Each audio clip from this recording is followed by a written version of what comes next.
बोलो एकादशी महात्म की जय। बोलो वृंदावन बिहारी लाल की जय। बोलो बांके बिहारी लाल की जय। युधिष्ठिर बोले,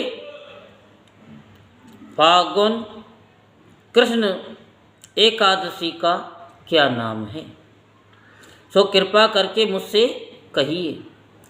तो श्री कृष्ण भगवान बोले कि हे राजेंद्र, इसका नाम विजया है।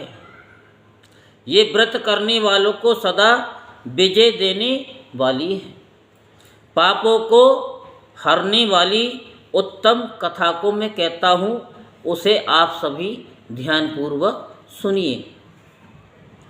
जब रामचंद्र जी ने वनवास के समय सीता और लक्ष्मण के साथ पंचवटी में निवास किया तो सीता को रावण हर कर ले गया। उस दुख से रामचंद्र जी बहुत संतप्त हुए।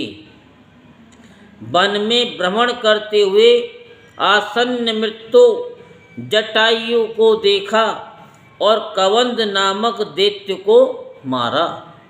रामचंद्र जी से सीता जी का वृत्तांत कहकर जटायु भी मर गया। फिर रामचंद्र जी की सुग्रीव से मित्रता हो गई और बंदरों की सेना इकट्ठी हुई। फिर हनुमान जी ने अशोक वाटिका में जानकी जी को देखा। राम जी की अंगूठी सीता जी को देकर बड़ा काम किया। फिर लौटकर सीता जी का वह सब वृत्तांत सुनाया। तब रामचंद्र जी ने सुग्रीव की सलाह से लंका को प्रस्थान किया। वानरों के साथ समुद्र तट पर जाकर रामचंद्र जी अथाह समुद्र को देखकर आश्चर्य करने लगे और लक्ष्मण जी से बोले, हे सौमित्र, किस पुण्य से समुद्र को पार किया जाए, क्योंकि मगर और मछलियों से भरा हुआ ये सागर अथाह जल से परिपूर्ण है। मैं ऐसा उपाय नहीं देखता जिससे सुख से पार किया जा सके। लक्ष्मण जी बोले कि हे पुराण पुरुषोत्तम, आप आदि देव हैं। इस द्वीप में एक दालभ्य मुनि रहते हैं। यहाँ से उनका आश्रम 2 कोस है। हे राजेंद्र, उन्हीं श्रेष्ठ ऋषि से पूछिए। लक्ष्मण जी के इस सुंदर वचन को सुनकर रामचंद्र जी एक दालभ्य ऋषि के दर्शन के लिए गए। दूसरे विष्णु के समान बैठे हुए मुनि को रामचंद्र जी ने सिर से प्रणाम किया। तब रामचंद्र जी को पुराण पुरुषोत्तम जानकर मुनि ये समझ गए कि किस कारण से इन्होंने मनुष्य देह धारण किया है। फिर ऋषि बोले कि हे राम, तुम कहाँ से आए हो। रामचंद्र जी बोले, हे मुनि, मैं लंका जीतने को अपनी सेना लेकर समुद्र तट पर आया हूँ।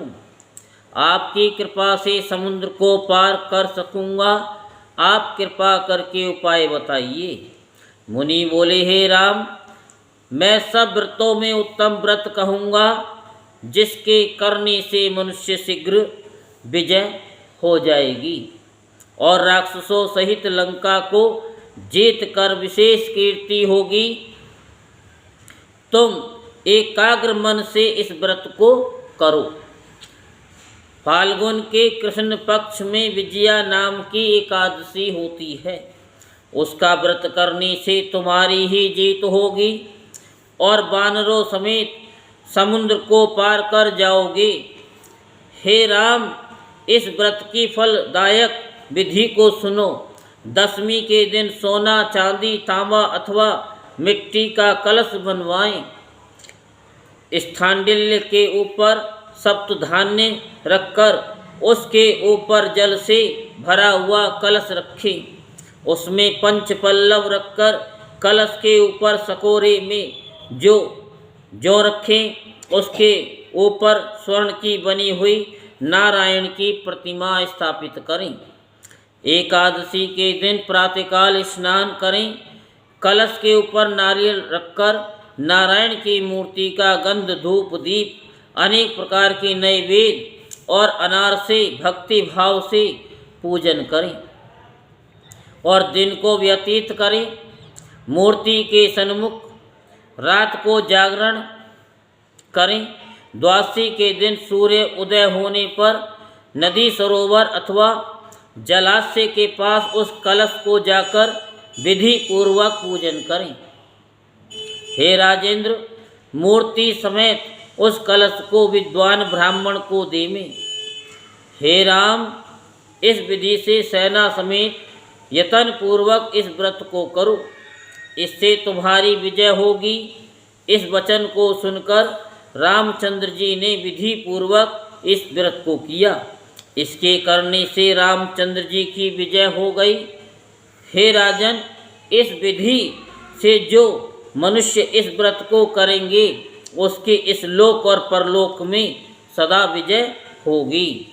बोल वृंदावन बिहारी लाल की जय। बोले काशी महात्म की जय। जय श्री राधेश्याम, जय जय श्री राधेश्याम, जय जय श्री राधेश्याम, जय जय श्री राधेश्याम, जय जय श्री राधेश्याम, जय जय श्री राधेश्याम, जय जय